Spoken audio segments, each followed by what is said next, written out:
Hi everyone. আজ আমরা ভোরবেলা সবাই মিলে রেডি হয়ে গেছি ঘুম থেকে, কারণ আজকে আমাদের প্ল্যান ছিল দিনের প্রথম জঙ্গল সাফারিটা করতে। আজকে আমরা যাচ্ছি চিলাপাতার জঙ্গলে। হোটেল থেকে একটা গাড়ি করে প্রথমে এলাম ওদের মিটিং পয়েন্টে। তারপর এখান থেকে আমাদের এই জিপে করে এখন জঙ্গলের ভেতর নিয়ে গেল।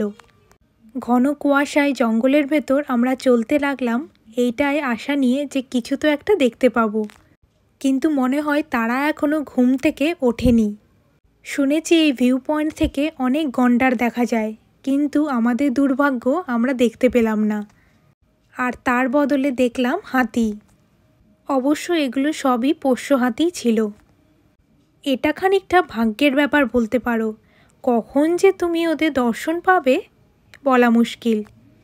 তবুও মনে আশা নিয়ে দেখতে যাওয়া। সকালের দিকে বাইরে এত ঠান্ডা হাওয়া বইছিল, আমি তো পুরো সব ঢেকে নিয়েছিলাম। না, আজ মনে হচ্ছে আর একটাও দেখা পাবো না। কিছুটা হতাশ হয়ে জঙ্গল থেকে বেরিয়ে এলাম। এরপর এক কাপ চা আর সকালের ব্রেকফাস্টটা সেরে নিলাম।